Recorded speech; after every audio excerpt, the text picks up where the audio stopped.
Well, good evening, everybody. This is Stefan Molyneux from Free Domain. How are you, my friends? Boy, I guess it's been quite a while since we've had a little old chit-chat about COVID. So here we are. Here we are. This is our good old friendly Johns Hopkins G, GIS map, I suppose. COVID-19 dashboard by the Center for Systems Science and Engineering. Turn on the camera. Well, I can't help but turn off the camera. Turn on the camera. I'm that hot. What can I tell you? Actually, it's kind of hot in here. But don't worry, I don't have a fever. It's just a little warm. So, yeah, good evening, everybody. Nice to chat with you guys. And welcome to... I said first, it's funny, because I'd actually decided to do this update. And then Trump decided to do his update. So he scooped me a tiny little bit. But that's all right. We will look forward to getting together and talking about this. I guess before I dive in, big question I always have is, how are you guys doing? Let me bring up ye old chatty chat here and find out how you guys are doing, because in some ways you are certainly the brains of the outfit as far as that goes. So I'm doing well. I'm doing well, thank you. Who let the Stefan Molyneux out? Woof, woof, woof, woof. I'm sorry, that joke needs to be retired. That is too old. Yeah, he's back. Hi from Houston again. Hello back, carpet bomber of truth. Where you been, Stefbot? It's kind of funny when you get unpersoned from a variety of social media outlets, as I have been unpersoned from. Well, do we even need to go through the list?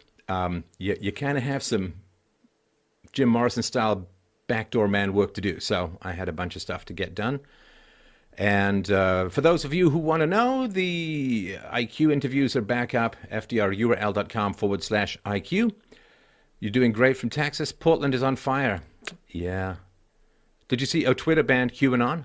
Yeah, there's been a whole lot of suppression lately. The Gateway Pundit has been delisted from Google, from what I've heard, as well as Alex Jones and a bunch of other people. And yeah, Twitter banned QAnon. I don't know, man. They are going all in when it comes to Biden. This is full tilt boogie, man. Full tilt boogie. Great injustice done to you, Steph. You didn't deserve it. No, that's true. I didn't. But if we were all philosophical, life would have a whole lot more to do with deserving things. Can't wait for this Corona update. Yeah, we got a lot to talk about. But great to see you, Anthony. Nice to see you as well. Welcome back. Lockdown is mind control. Well, you got to see what's been going on in Sweden.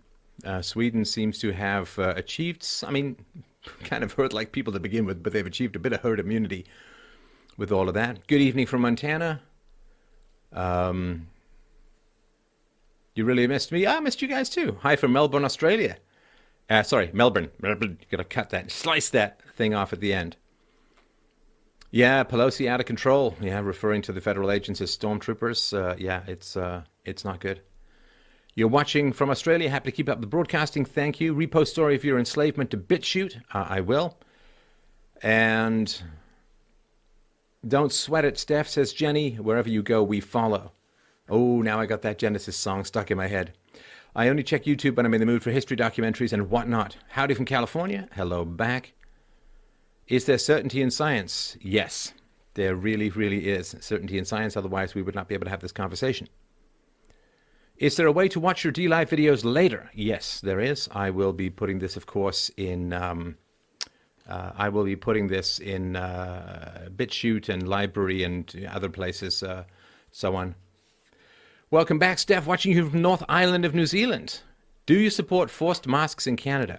I have never in any way, shape, or form supported forced government anything. So, yeah, no, I don't support forced masks in Canada. This is such an unprecedented situation that it's really hard to know what to do. We're going to talk about that tonight. Representing from Sydney, Australia. Well, hello, Mo. Nice to see you there. Cuck. Boy, if I had $1 for every time somebody called me a cuck or a cowardice. It always seems to be the people who don't use their own names who seem to have big troubles with my courage. Kind of funny, right? What's the best alt-tech platform? Well, there's lots of stuff that's good out there. You can go to freedomain.com/connect for more on this. You are looking good tonight, Steph. You must be getting some good sleep. Yes, yes. It's funny. This is kind of just a funny thing about parenting. So you don't really plan to have these great conversations with your kids, but it just kind of pops up sometimes out of nowhere. Last night, I've I guess lost about 12 pounds or whatever, like just for a variety of reasons. And anyway, so I go to bed. Sometimes I wake up hungry. It kind of happens when you're cutting back on calories, right? So I woke up hungry. I went downstairs, and my daughter happened to be awake, came downstairs, and we chatted for like an hour. And she asked me the question, Dad, what happens when the government runs out of money? Well, that's quite a big topic there, honey. And so, yeah, it is. It is just lovely stuff. So yeah, getting some pretty good sleep, all of that. So let's see here. What else do we have? You look happy today. Life is full of transitions. Life is full of changes, and I'm in the midst of a big transition, and we'll see how this plays out. I'm always looking for the upside to the downside, if that makes any kind of sense. And so I'm always curious what good things can come out of what appear to be bad situations and all that. So let's see. Are you looking into expanding your reach on other platforms? I'm actually looking at expanding my reach into your eyeballs.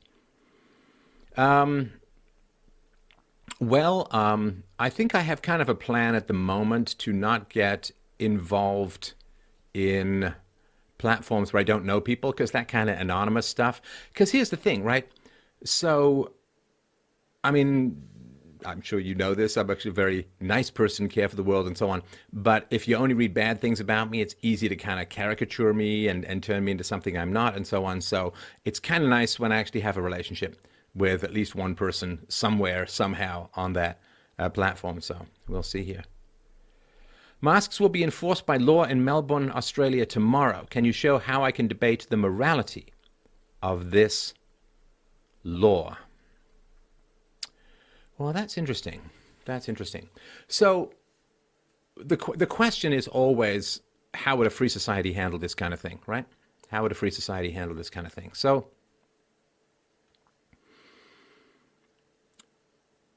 in a free society, how would you handle a pandemic, right? This is a very important question. Well, first of all, the way that the pandemic comes from China, given that there's not a lot of strong swimmers who can cross the Pacific, the way that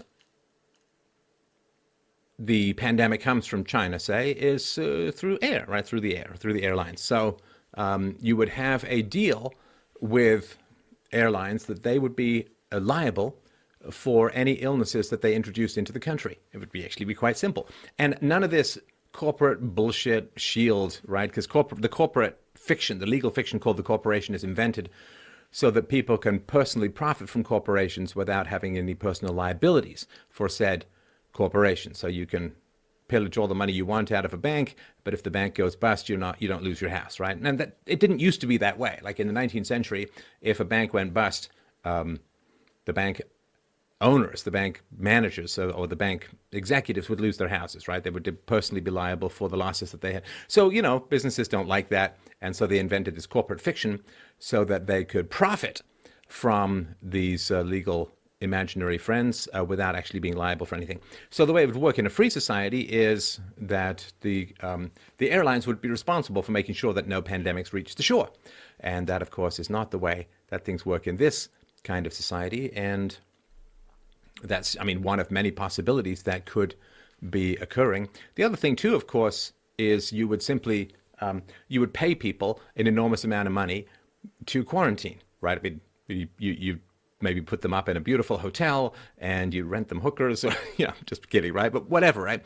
You would make it as pleasant as humanly possible. So people would be, quote, dying to get into the quarantine program. You would simply make it as attractive as humanly possible for the quarantine to occur. Of course, you'd have to still test positive, and I'm sure there'd be a few people who would have quarantine profit parties or something like that. but you would simply work it that way so that you could contain this thing, right? So, like, as we all know, China, if China had fulfilled its treaty obligations, which is the only reason it got into the World Trade Organization, fulfilled its treaty obligations regarding the pandemic, 95% of it would have been mitigated, and it probably would have been fairly easy to chase down the remnants and contain them, and we wouldn't have this issue, right? So that is all of that kind of stuff. So, all right, what do we got here?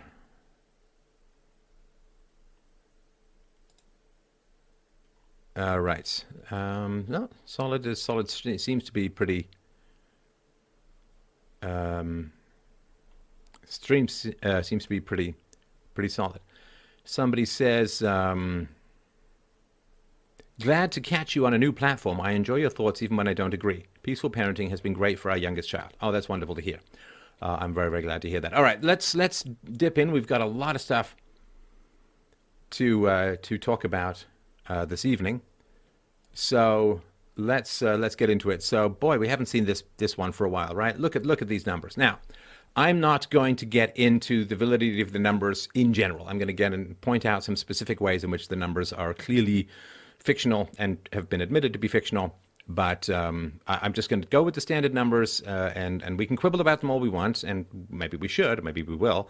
And then I'm going to go into how they are limited in some ways or false in some ways. But let's just look at these numbers. Boy, I was actually just coming up with the thumbnail for this one, right? So let's go back here for a sec here, right? So there's coronavirus, and it was next to coronavirus. It just passed 500,000, and that felt like a very, very big deal.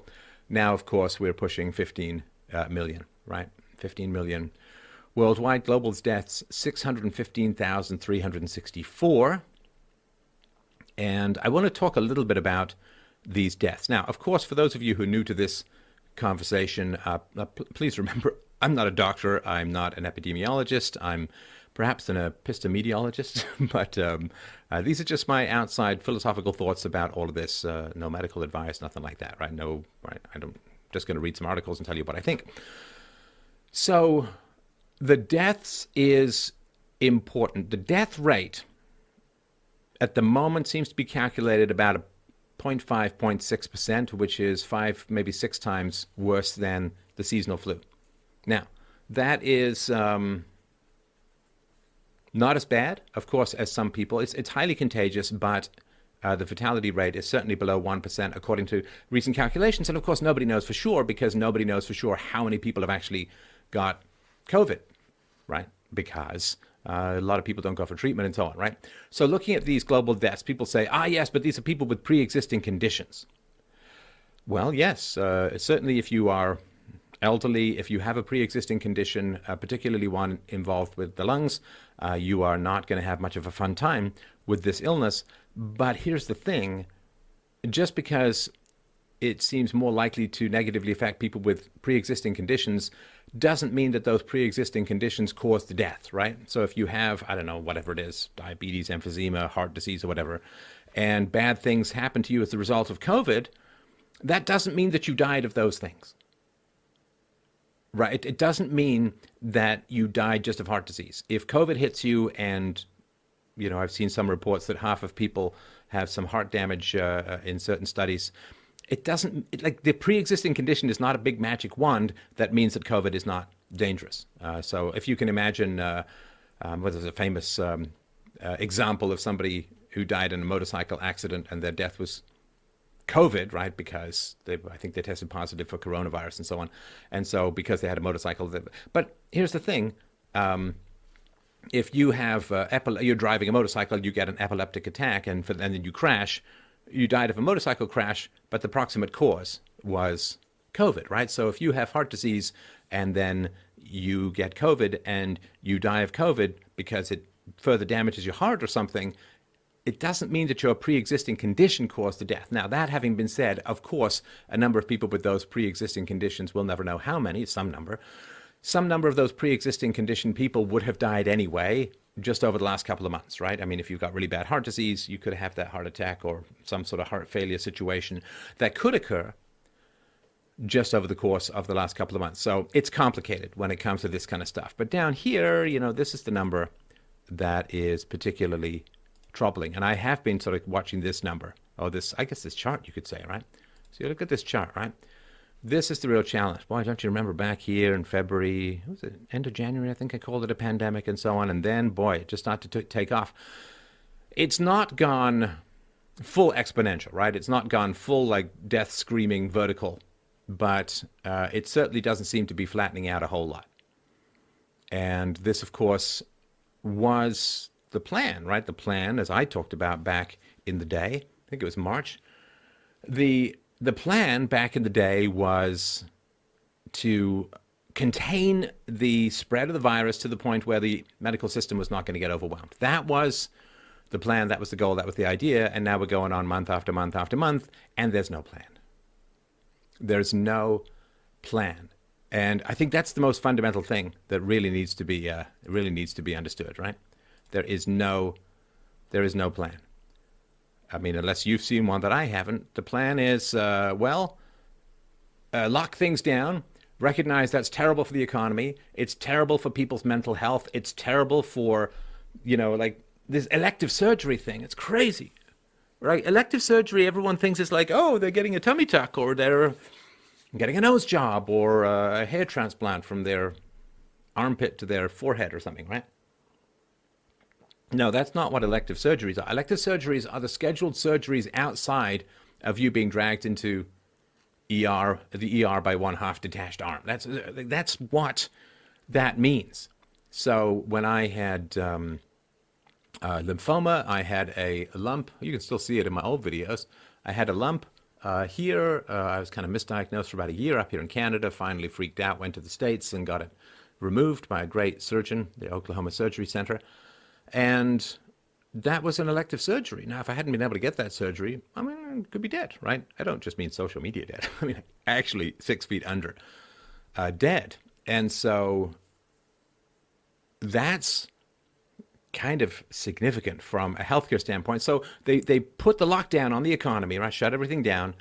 And then, people get lonely, they get depressed, they take drugs, they get overdoses, they don't get their teeth checked, they don't get their regular checkups, they don't get their x-rays, they don't get their MRIs or fMRIs or anything like that, right?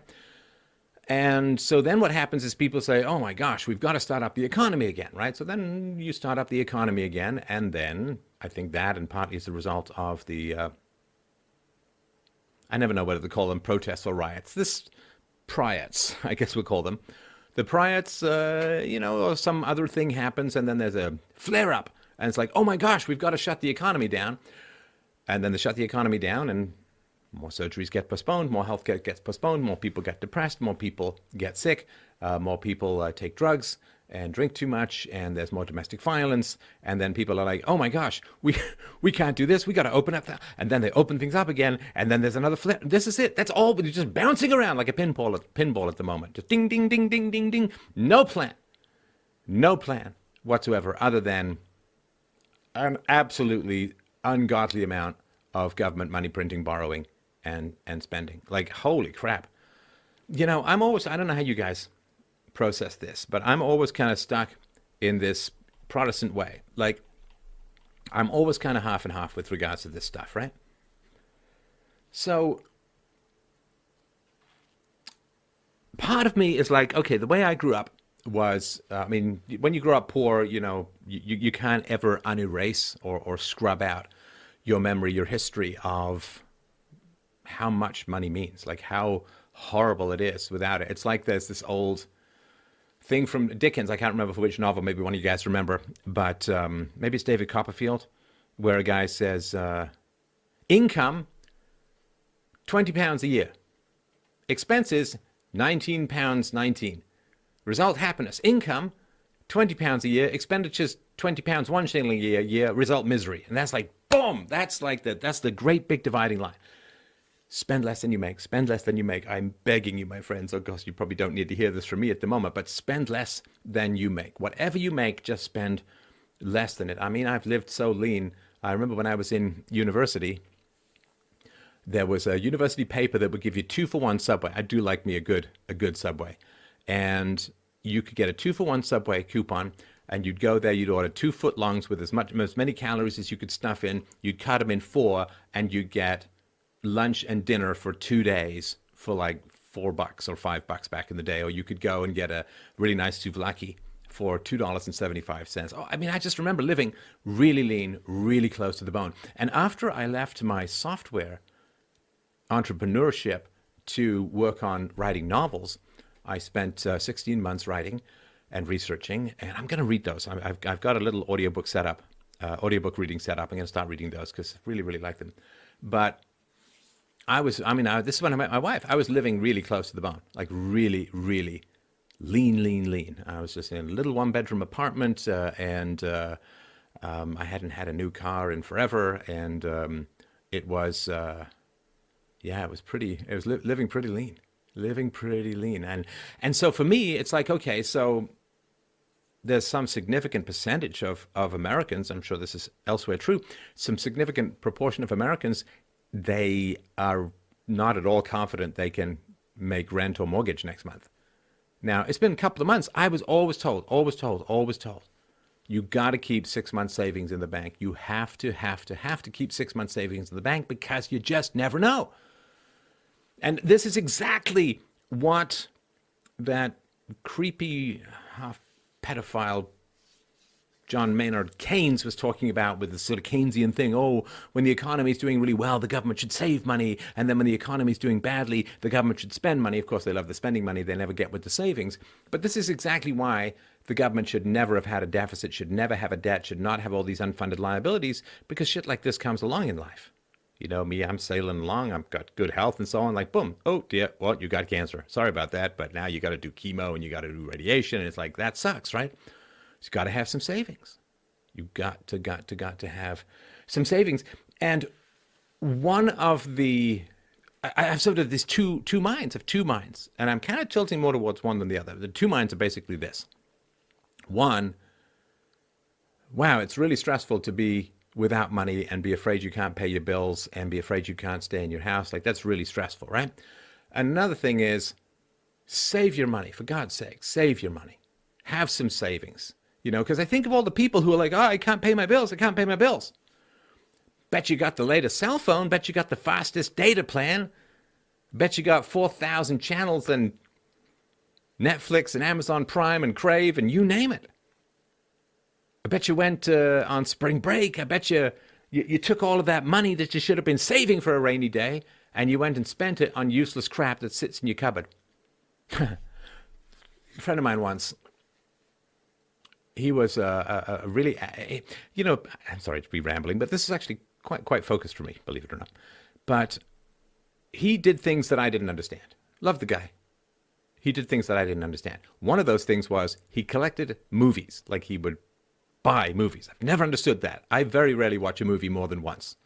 And so, I mean, if you're a parent, you watch, you know, Toy Story and Tangled and all that. But he would buy movies and sit them on his shelf and maybe watch one twice every year or two. Like, it just made no sense to me. Like, why would you buy movies? Buy music? Yes. Buy movies? Never understood it to save my life.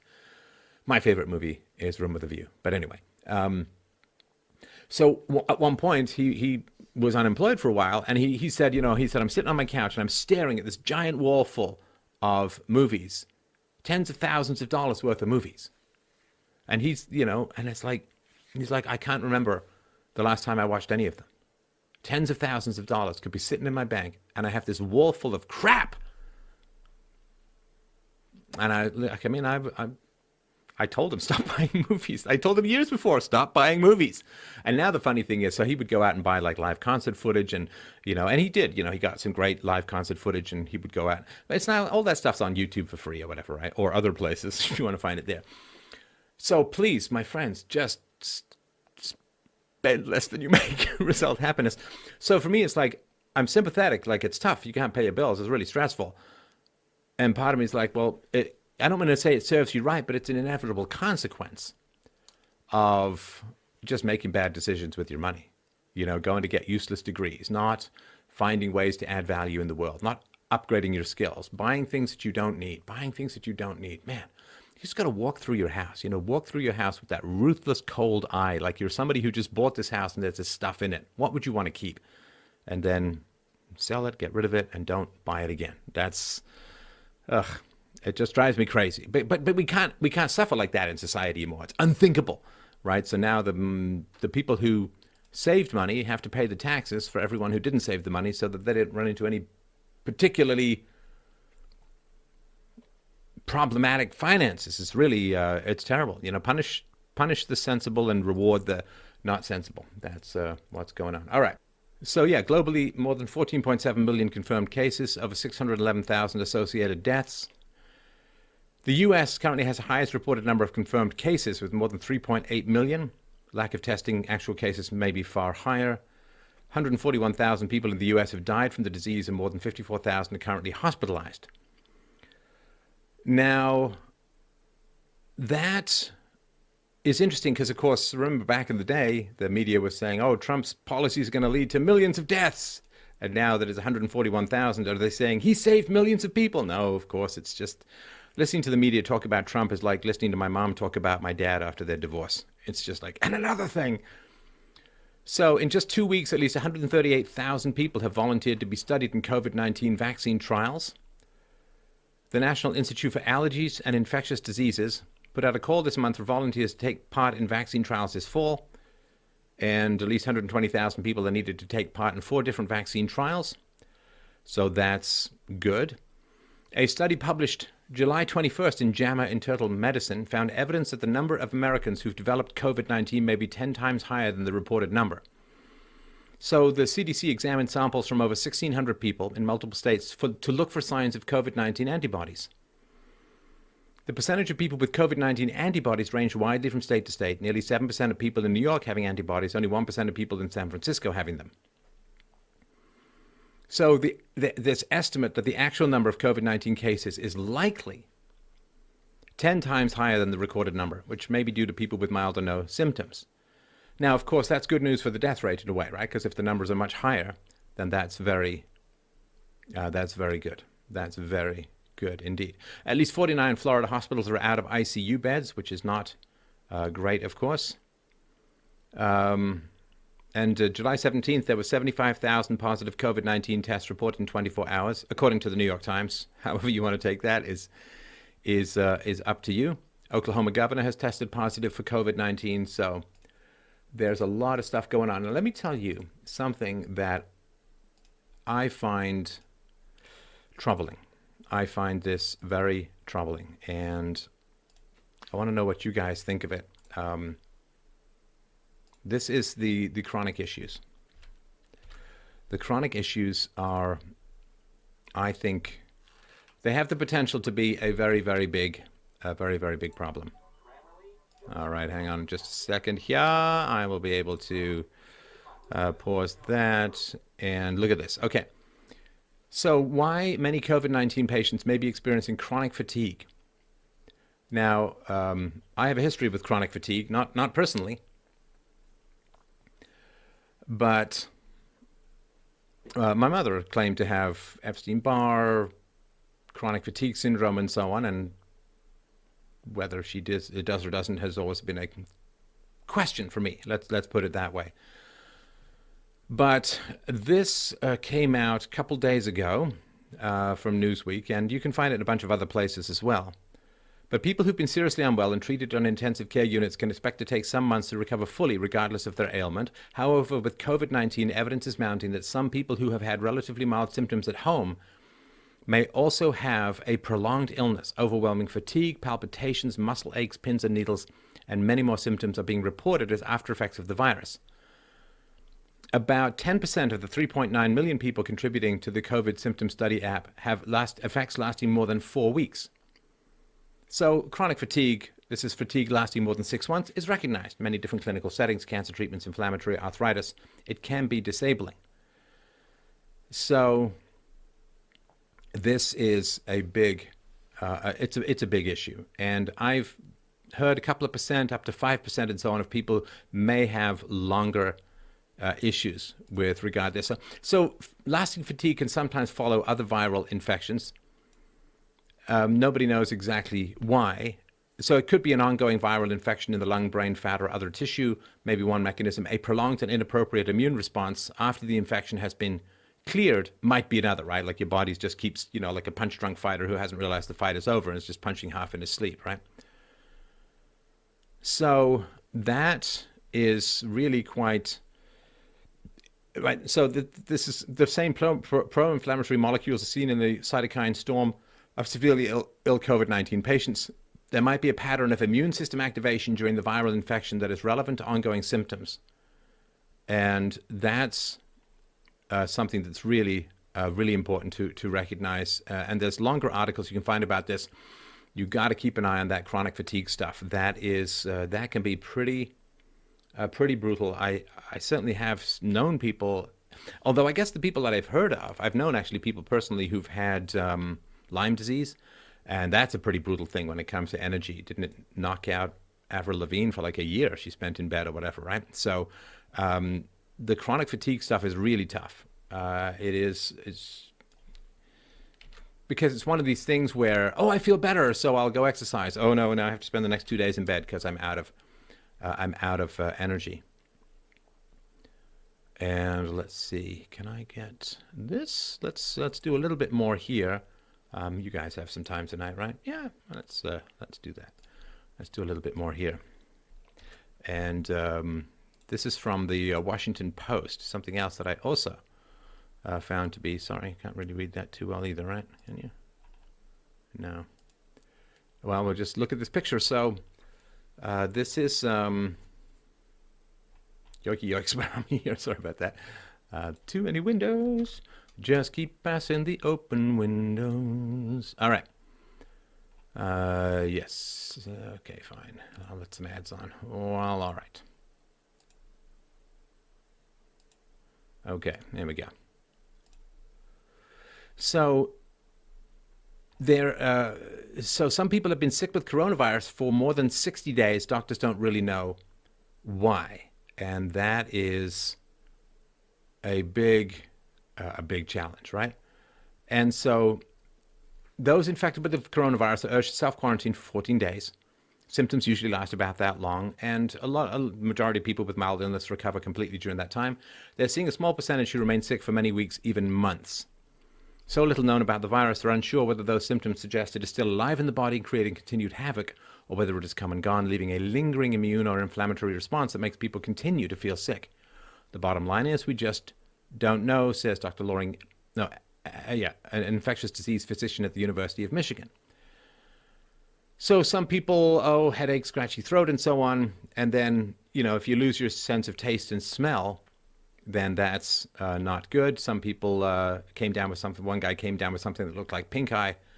And then that was March 15th. And then she says she hasn't had a day when she's felt back to normal. And I think that's because COVID or SARS-CoV-2 kind of attacks everything. It got this big master key to human cells. So it kind of goes for everything. And post-viral syndromes have been associated with numerous viruses in the past. Until the pandemic, they were considered relatively rare. In the case of COVID-19, researchers are unsure whether people with extended symptoms are simply facing a long recovery or whether their illness will come to resemble something like myalgic encephalomyelitis, chronic fatigue syndrome, a complex illness characterized by profound exhaustion and sleep problems or other conditions that can last for years or a lifetime. Bruce Farber says, COVID is a totally different animal. You see that with very few respiratory diseases. Even with influenza, for the most part, you live or die. The virus also involves so many parts of the body, from the brain to the toes. You actually know someone who got COVID toe. That some symptoms may be due to damage to different organs that have not repaired themselves. Patients describe everything from a decrease in lung function to a persistent loss of taste and smell. And some patients with long-tail illnesses are testing positive, then negative, and then positive again for the virus. Many scientists believe the tests are likely picking up dead virus. In studies, it has only been active 9 to 11 days. But a few autopsies have shown the virus lurking in puzzling places like the spleen, creating continuing uncertainty. So this is a big, it could be a big problem, right? So this one woman, since she got sick, she's been sleeping 14, 18, and sometimes even 22 hours a day. And some people are, yeah, day 59, day 60, and so on. They are still, and it's tough for the people around them because it's like, shouldn't you be better by now? And it's all, it's people get impatient with this kind of stuff, right? So this is woman Kara Shavo, on March 7th looked like pink eye, 11th a cough, on the 14th diarrhea, on the 15th fever, on the 16th loss of taste and smell. March 17th, the chest pain started and she fainted, sending her to the hospital where she said doctors confirmed she had COVID-19, but they said go tough it out at home. April brought more gastrointestinal issues, fatigue and muscle aches. In May, she developed a rash on her face and sores all over her mouth. She contacted doctors and they said, yeah, your body took a traumatic hit. It's going to take a while to recover. She's been treated with 5 rounds of antibiotics, 2 steroids, and was given an inhaler to help with her breathing. The most difficult part has been the isolation. Now, that's rough. That's rough for people as a whole. Dealing with this virus at home alone was the scariest thing of my life, she said. I did not see another person for 24 days. And she was a high school athlete, kickboxing, going to the gym every day. Before COVID, she's barely had enough energy to get out of bed for more than 2 months. And over the past 2 weeks, she's been feeling somewhat better, but still not normal. She completed another round of steroids for chest pain and achy joints. Any physical exertion still leaves her exhausted. And again, I'll put links to all of this in the show notes, but this is an issue because, and who knows what on earth is going on, right? Nobody does at the moment, but this is one of the things that I think is really, really important to remember about this beast of a virus, that there can be long-term effects that are really problematic. Okay, so there's recently been a drastic rise in coronavirus infections among young adults in the US. People in their 20s, 30s, and 40s represent roughly half of cases in coronavirus hotspots like Arizona and Texas, while people ages 18 to 34 represent more than a third of cases in Florida and California. Now, that's partly, I think, because the weather's getting better and young people obviously want to get out and want to socialize and want to meet girls and meet boys and go to parties and have fun and all that. It's completely understandable. Plus, of course, there were the riots and the protests and so on. But it is going to be a challenge. Not so much, of course, from what I understand, for the young people. Most of them are going to shake it off and so on. But there's always that issue, right? You're sick. You're very little bit. You think you're better, or you're asymptomatic, because there are these people called super shedders that just spray this thing off like a garden hose. And what happens then is you go meet someone, they're older, they might get sick, or they pass it along to grandparents who themselves are going to get sick from it. So it's a big meaty mess with regards to this stuff. And, you know, I got to tell you guys, I mean, as you know, I'm neither a conservative nor a leftist, but it is kind of frustrating because I'm trying to get good information, as I always am for this kind of stuff. But the problem is, well, one of the problems is that this disease has become so politicized that it's really hard to get good information. Of course, the Democrats in the U.S. are saying, you know, it's the worst thing ever, and it's a disaster, and Trump is getting people killed, and nobody should be happy, and all that. And that's one way that they try and deal with it. The other is on the right, they're saying, you know, Trump is a genius and he handled it perfectly. And so it's just become a jockeying position for November, right? The Democrats saying it's terrible and Trump is at fault, and the Republicans saying it's not as bad as people think, and so on. So it is really tough. It is really tough to figure out what the truth is with regards to this stuff. Now, what we do know, of course, is that money spending is like the fire hose of money, right? Because the government hasn't saved any money, they have to then create money to deal with these kinds of issues. And because there's been so much bailout of bad decisions since the welfare state started in the 1960s, there's been so many bailouts of bad decisions, from single mothers to banks to other lending institutions to people who get student debt forgiven and so on. There have been so many bailouts of bad decisions that people have stopped saving money. Of course they have. Why would you bother saving money if the government's going to come bail you out? And so it's one of these vicious cycles, right? That's one of the big issues. So leaders of the European Union reached a historic deal Tuesday today, yeah, on an $860 billion recovery fund aimed at the reconstruction of the 27-member bloc. It's absolutely wild. They say, don't worry, new debt from the recovery package is expected to be repaid by 2058. 2058. Almost 40 years from now, right? So, yeah, they're spraying 750 billion euros on their economies. It's amazing to me that the media is more hostile to me than they are to communist China, that was instrumental in helping get a virus out into the world that's killed 600,000 plus people. Well, at least they didn't talk about IQ, so that's okay, right? That's okay. But yeah, this amount of money spending is just absolutely crazy. And, you know, what else can they possibly do? Because people have this belief now that you just shouldn't suffer. You just shouldn't suffer. And of course, because it's so politicized, the media will simply highlight everyone who's doing badly and then say, well, that's basically Trump, and therefore you got to vote for Biden. So it's just completely mad, completely mad. I'm not, this is kind of technical, and it's certainly too technical for me, but I just wanted to read, this came out in July. It's just from Nature Medicine.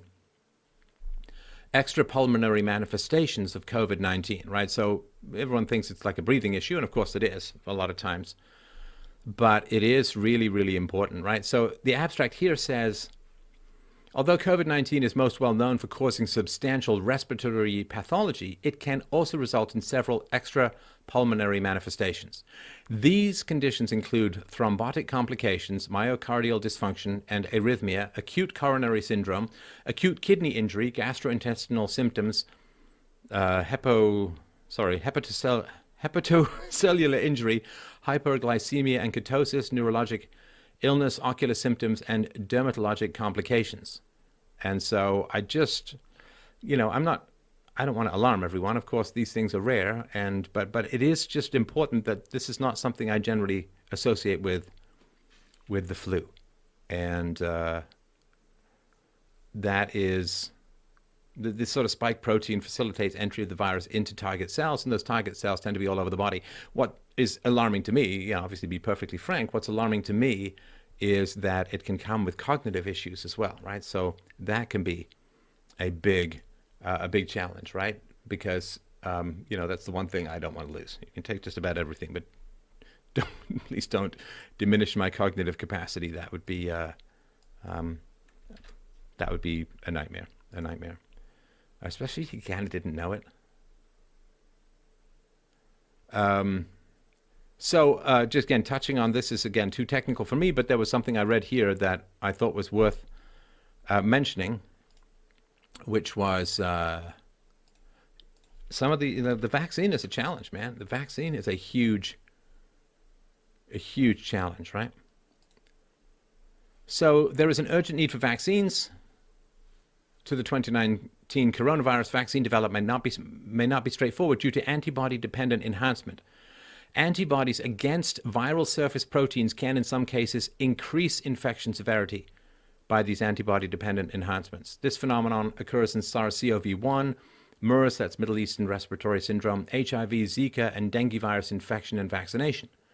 Lack of high-affinity anti-SARS-CoV-2 IgG in children may explain the decreased severity of infection in these groups. Here we discuss the evidence for ADE in the context of SARS-CoV-2 infection and how to address this potential translational barrier to vaccine development. So again, I'll put the link below. I sort of understood about half of it, but it is just important to recognize that it's not going to be an easy thing to come up with a vaccine. And of course, the other issue, one of the other issues, is that there does seem to be reinfection, right? It's not like measles. You know, I maybe get measles or smallpox, and you're set for life. You're fine for life, right? But this reinfection issue, which I think I was talking about back in March, is quite significant. So scientists fear the hunt for a coronavirus vaccine will fail and we'll all have to live with the constant threat of COVID-19. Now this, please understand, this is from, please understand, I wanted to mention that this is from April 25th. So this is not the most recent, but I wanted to mention here, right? So some scientists fear that an effective coronavirus vaccine may be proven possible to produce. The UK's chief medical officer warned on Friday that there is concerning evidence suggesting that people can be reinfected with the virus. He said, evidence from other forms of coronavirus also suggests that immunity quickly wanes. No vaccine has ever been approved for use against previous forms of coronavirus. And David Nabarro, professor of global health at Imperial College, now I get Imperial College didn't have a huge amount of credibility with some of their models, said the world may have to live with the constant threat of COVID-19. And given the mutations that have occurred, there's a new one in Hong Kong that appears to be even more transmissible and so on. So that is a big issue, right? So UK's chief medical officer that it may not be possible to stimulate immunity to the virus. Quote, the first question we do not know is, do you get natural immunity to this disease if you've had it for a prolonged period of time? Now, not if you've had it for a prolonged period of time, but do you get natural immunity for a long period of time? He said, now, if we don't, then it doesn't make a vaccine impossible, but it makes it much less likely, and we simply don't know yet. Yeah, no coronavirus vaccine has ever been produced. Now, I mean, how that fits into the flu shot or whatever, I don't know. So,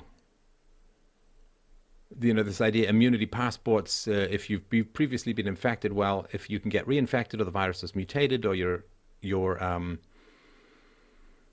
immunity diminishes over time for reasons that remain unclear, I think, to most people, that's a big question. It's a big question about how that's going to play out.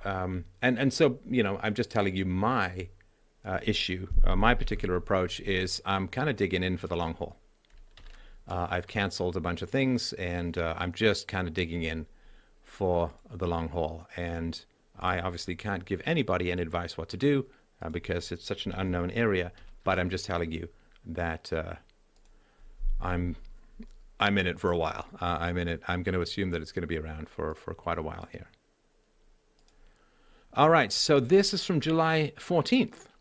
There is some promising stuff with regards to the vaccine, but kind of important to understand this stuff. So the COVID-19 vaccine trial produces antibodies in everyone tested, the report says. So that's not the worst news as a whole. And it says an initial safety trial of a potential coronavirus vaccine produced antibodies to the deadly disease in everyone who was tested. Whether that means you won't get it, whether that means it's diminished in its effect, we'll see.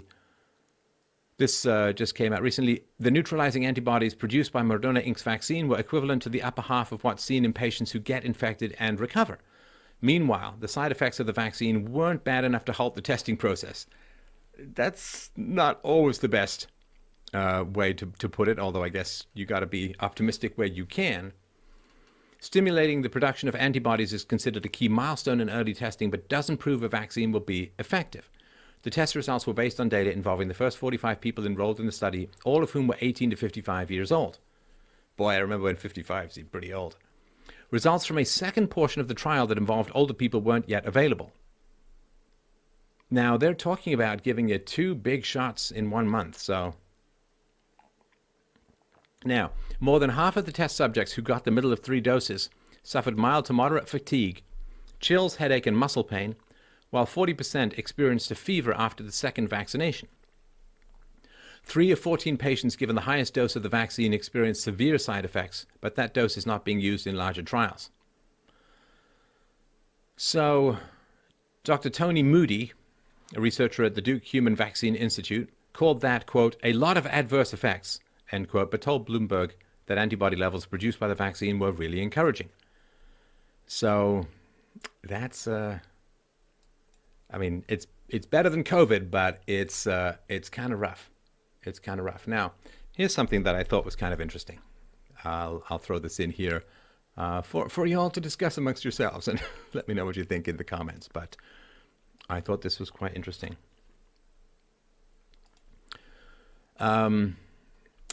People who social distance may be more intelligent, right? It's one of the questions, right? So let's go back to the IQ stuff. Like, why is it that some countries seem to be doing better with regards to this stuff relative to others, right?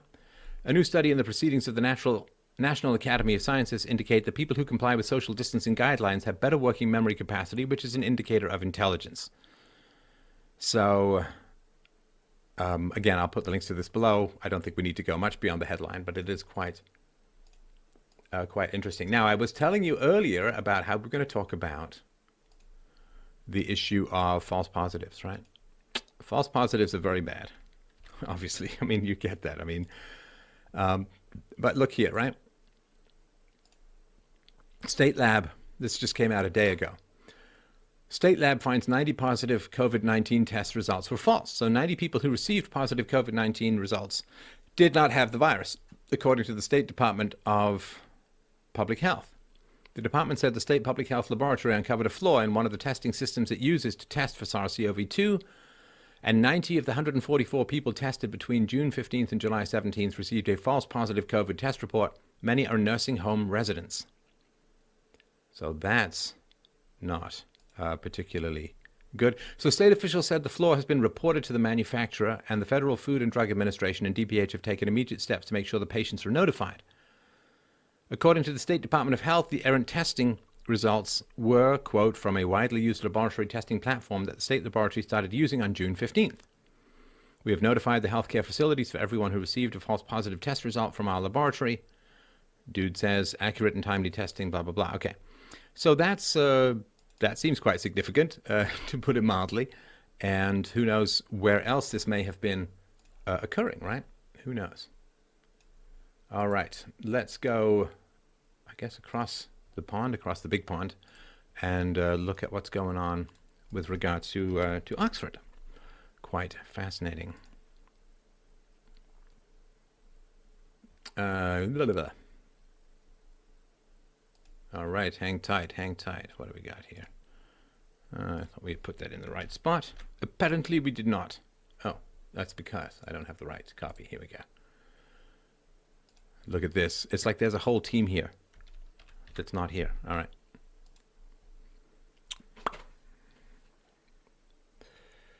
So this is newish. Let's see here. So Oxford University researchers claim positive results from COVID-19 vaccine trials. So your vaccine was safe and tolerated and all of that. And this is a larger sample size. This is from 1,077 healthy adults. The vaccine, well, I don't need you to be doing that. Hang on a sec here. Are you gonna...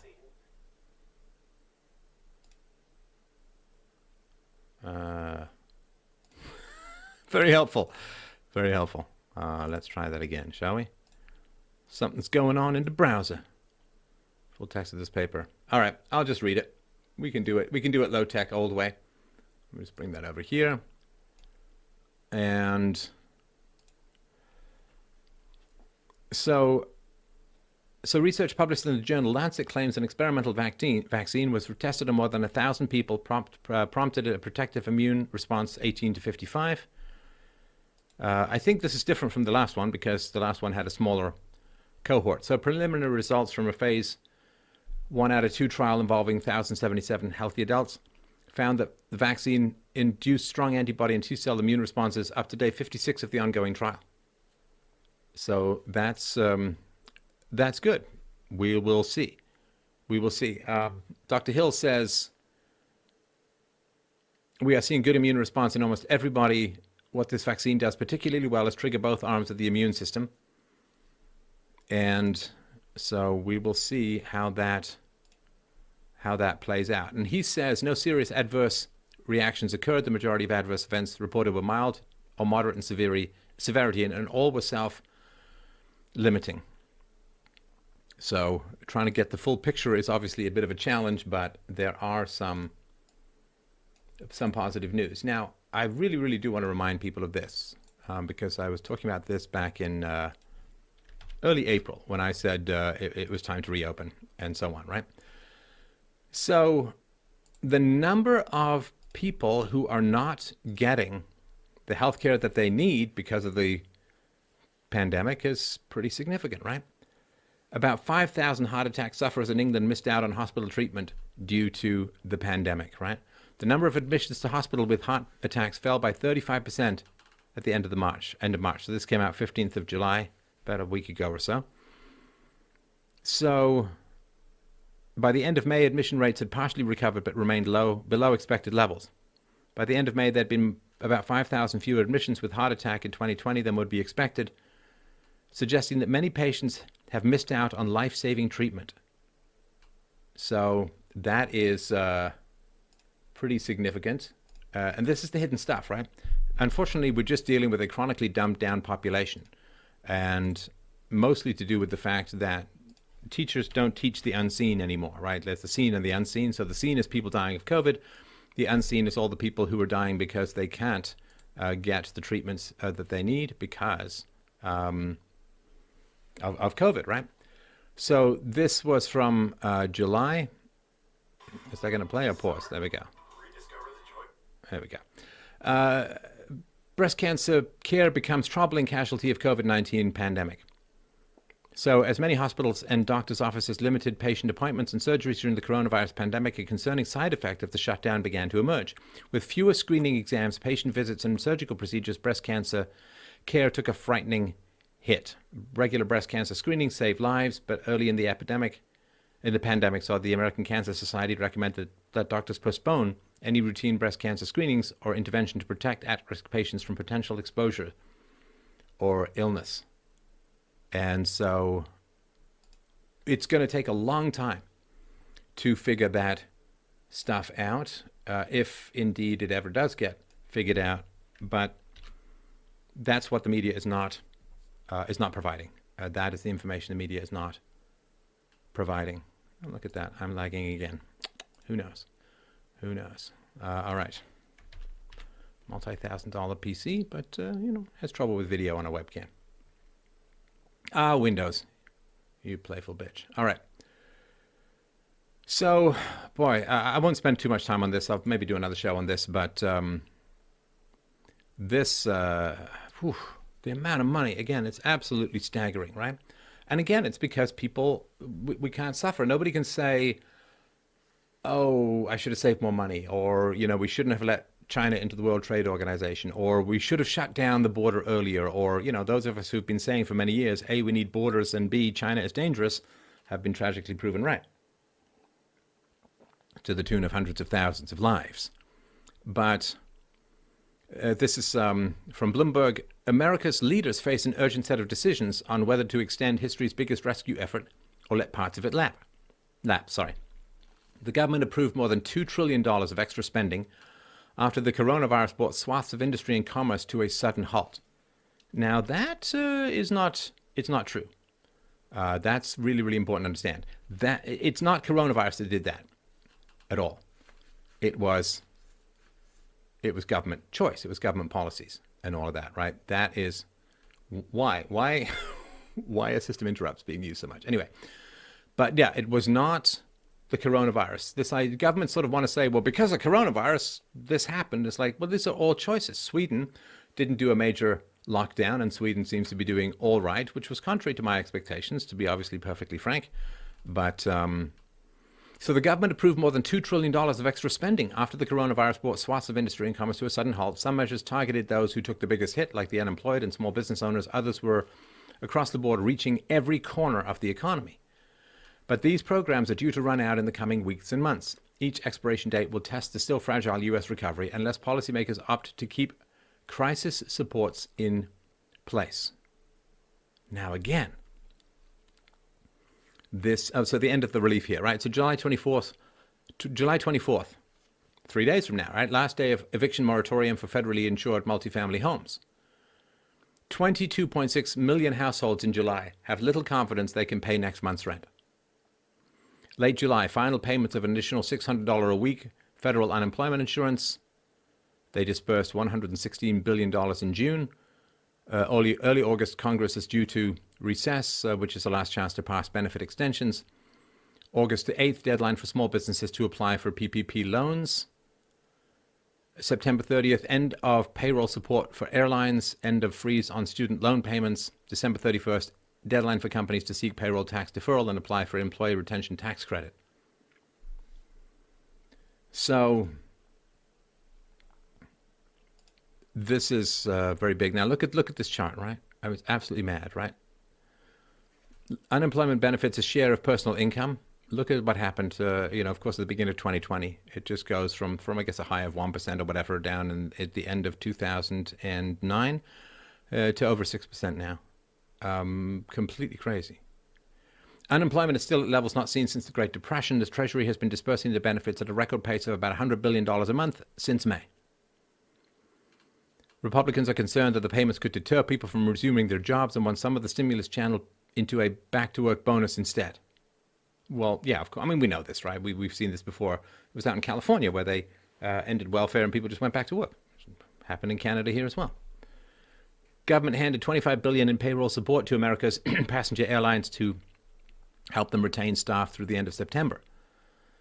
Now, with regards to, I don't know how you guys feel about travel or what's happening with you in travel, but it's it's hard to imagine any of this is going to go back to the way it was, at least for the foreseeable future. And by that, I mean the next couple of years. Because here's the thing.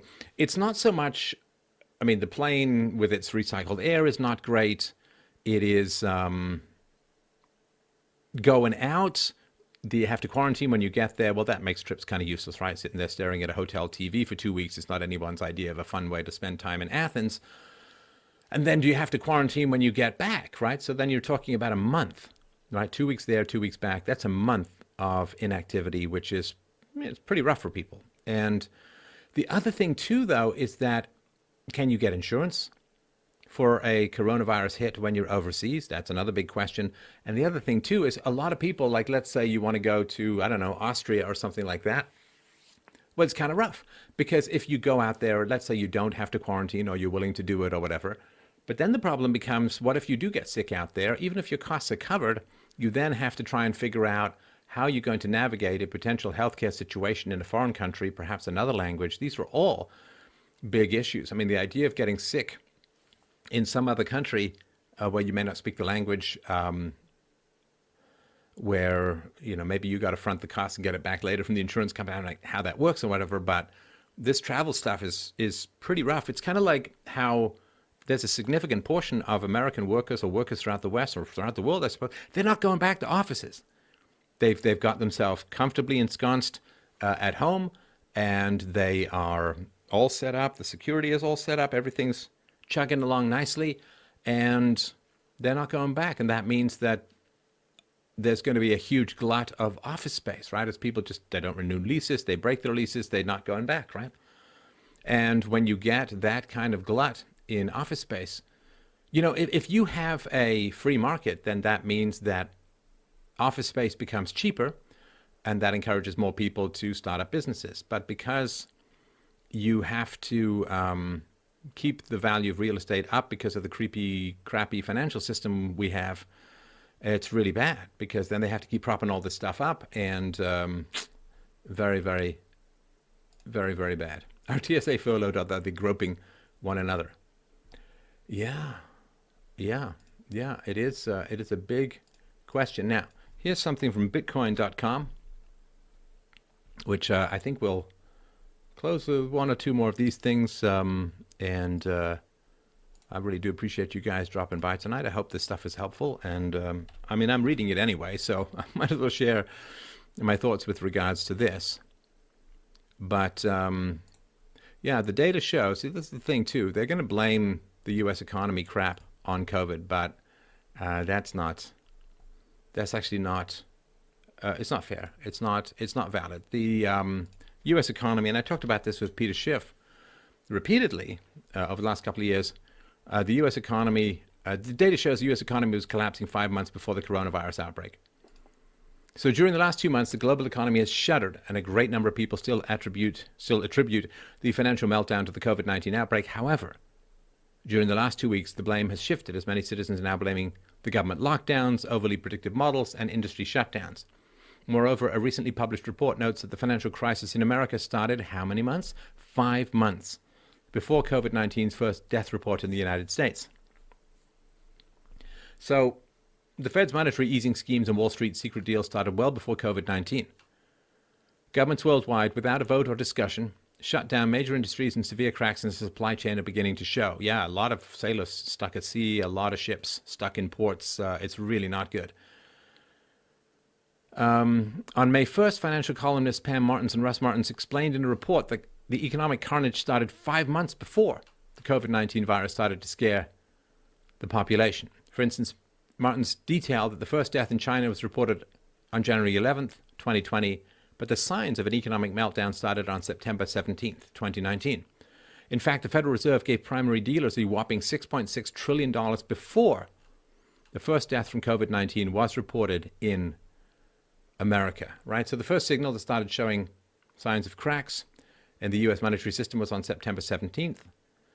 Quote, the New York Fed announces it is intervening in the repo loan market.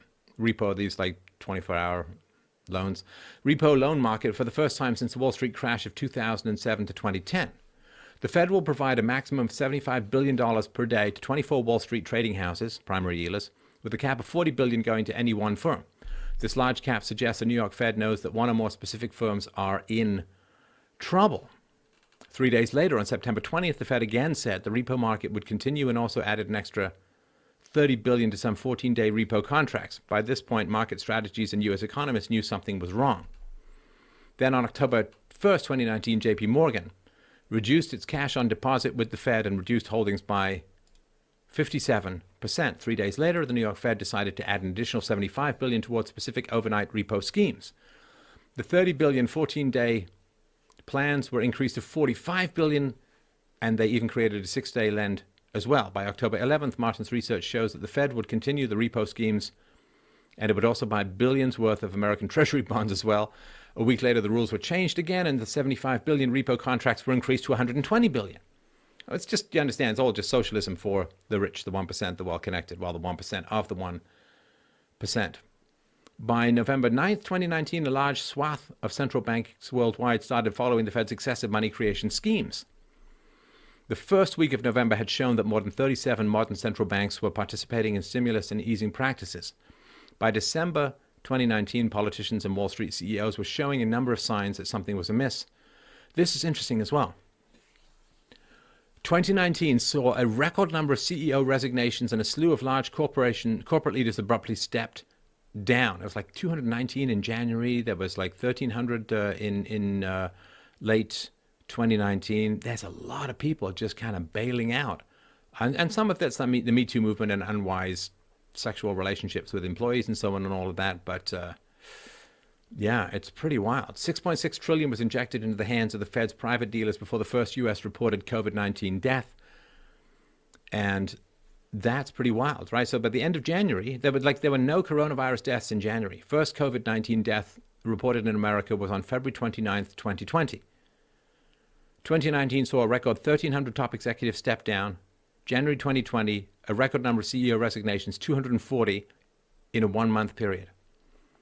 The list of noteworthy CEOs who stepped down is quite exhaustive, but includes people like Hulu's Randy Freer, MasterCard's Ajay Banga, IBM's Ginny Rometty, T-Mobile's John Laguerre, Harley-Davidson's Matt Levatich, and LinkedIn's Jeff Weiner, and so on, right?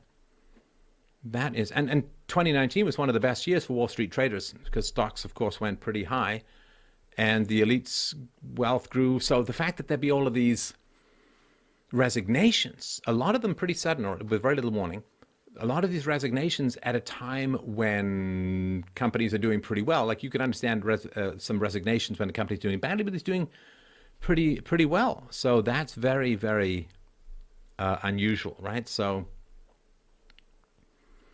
again, I'll put all of this in, but yeah, you get the crumbs and they get the feast, right? And so they're going to try and blame all this stuff on COVID, but it is important to remember that it ain't just COVID at all.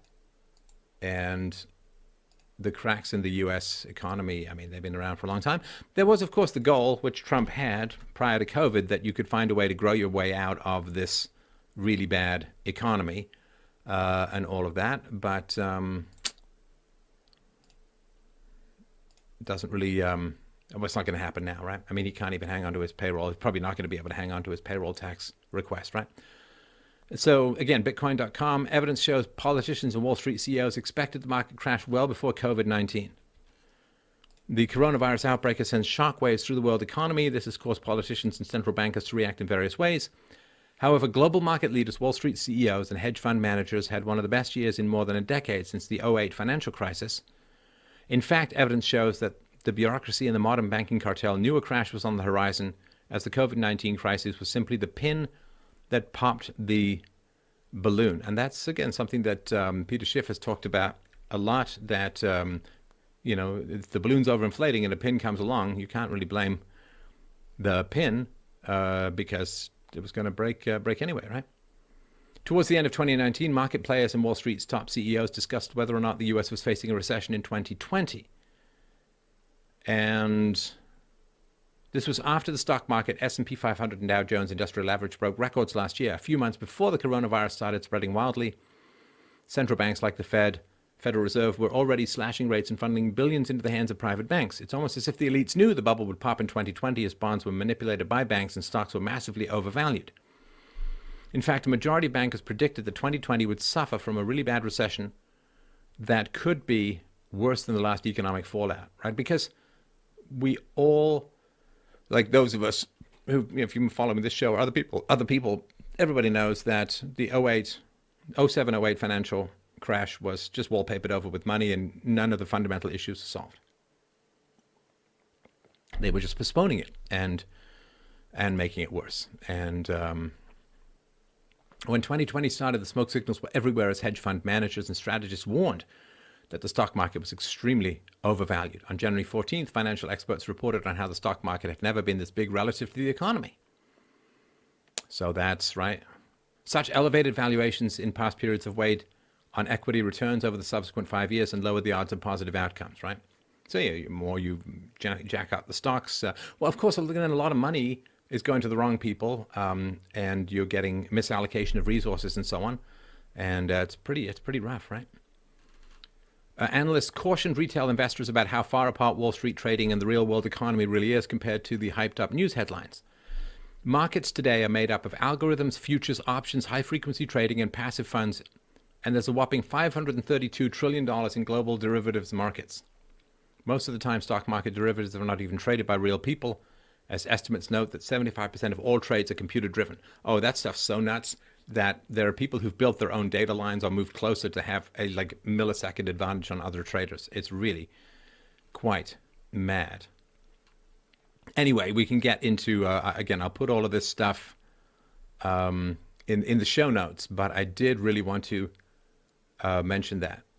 Yeah, if you've got people you want to suggest on the show, that would be great. So the economic ramifications of COVID-19. Well, we'll start off with a short rant about that, and then we'll close things off for the evening. And it's really, again, thanks again so much for dropping by tonight. It's always a great pleasure to chat with you guys. Let me just turn this dude off. I'll meet you right over here in the middle by the logo. So, COVID economic effects.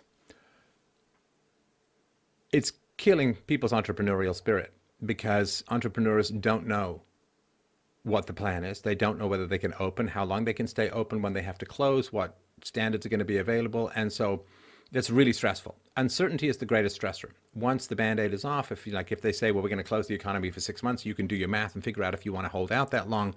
But this start and stop, it's really the worst thing that you could possibly do because people can't make any plans for anything. And this is because we have lost the capacity for suffering, largely as we've lost Christianity, because Christianity and suffering had a purpose of spiritual purity. And there are, of course, other religions and belief systems wherein suffering is a part of life and should be not run from at every conceivable opportunity. But we've become very spoiled, very decadent, very lazy, and very fragile. And so we don't want to see that kind of suffering. We don't want to see people lose their homes and have to move in with their parents. We don't want to see a sudden tear through of this China virus through the population. We just don't want to see that.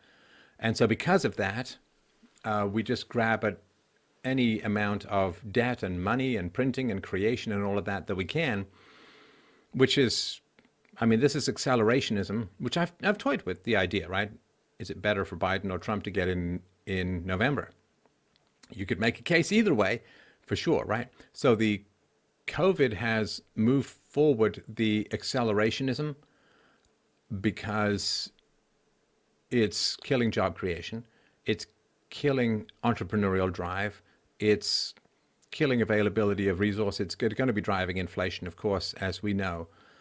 Going forward, it's killing the commercial real estate market, and because of that, right, you kill the commercial real estate market, people have to revalue their real estate holdings in the commercial space. It's, you know, being held off from killing the domestic real estate market, like the homes market, simply because people aren't allowed to be evicted and they're being paid to sort of stay in place, to tread water. So the real estate is the big Achilles heel of the modern economy, right? Real estate values are what are given to you in return for diminishing economic and political freedoms, right? That's the ATM, right? So if you look at the policies of governments over the last couple of decades, so much of it has been centered around the need to desperately keep real estate values high to maintain the baby boomer vote and all of that, right? So they feel like they're wealthy and doing well. And it's terrible. It's absolutely terrible. It's just another reason why mass immigration is pursued, because it keeps the value of real estate high and so on, right? So if real estate is allowed to fall, which it would, and that would be great. It would be great if real estate values were allowed to fall. You get more entrepreneurs going into commercial real estate. You get more people able to start families when they're younger because they can afford houses and so on, right? And then if, you know, people like me sort of get their voice across, which has become increasingly difficult lately, then what happens is women will stay home with the kids, which drives up male wages because there's fewer workers in the workforce and so on. And so you get better wages, you get lower housing prices, you can have more kids, and, you know, that's how you sustain your civilization, which of course a lot of people don't want to do, or want to do the exact opposite of that at the moment. So this crippling addiction to ever-raising prices of real estate is really the source and cause of just an extraordinary amount of economic and cultural and demographic catastrophe, but it is a kind of drug that has just hung on for so long. If people can't afford their places, they'll start doubling up. They'll move back in with their parents, which opens up a lot of real estate, causes the value to crash in both domestic and then, of course, in commercial markets. People are staying home, and businesses aren't going to want to get into big, expensive, complicated leases because they don't know when the next shutdown might be occurring. You get some sudden spike and everyone's like, God, let's stop the economy again. So we're in a stable and decaying orbit when it comes to the economy as a whole. If real estate prices begin to go down, well, we saw what happened, of course, in the past with this, when they got a whole bunch of people who couldn't afford their homes into, for politically correct reasons, into homes. And, well, we all know what a ripple effect that has, right? As soon as real estate values, whether commercial or personal, begin to go down, then the banks have to start calling in loans. Their book value, the value of their assets declines considerably. And sometimes it's many, many multiples, like 20, 30 to 1, that they have to start calling in loans, and they have to claw back on their lending and all of that. So it's really a big, big ripple effect. And they dodged it last time by wallpapering it over with the TARP and all of that. Will they actually wallpaper over that now, or will there be a way of communicating to people that a house is a depreciating asset? You should not be making money from your house. A house should not be an investment. Investment should be investments in worker productivity, which is the real source of wealth. Investments should be in growing companies and building jobs. It should not be in a house. A house is like a car. It's a depreciating asset and should not be a source of wealth, but it's just a way that people who've lost a lot of freedoms, at least their house got turned into a kind of an ATM at the expense of the continuation of their civilization as a whole. So, all right. Well, listen, I really, really appreciate you guys dropping by. Please, if you find this helpful, share stuff. It's kind of important now without Twitter, without YouTube. If you guys could do your bit to share what it is that I do, you can find it on BitChute. You can find it on LBRY or library. You can go to freedomain.com/connect. Also go to freedomain.com/newsletter to sign up for the newsletter. Probably a good thing to do because who knows what could happen next, right? But I really do appreciate you guys dropping by tonight. Thank you for all of your comments and questions. It is a really great pleasure to chat with you guys. Lots of love from up here. Stay safe, and I hope that you are adjusting your life for, at least I'm adjusting my life for the long haul, and I hope that you will at least consider that. So take care. Thanks everyone for dropping by tonight. I'll talk to you soon. Bye.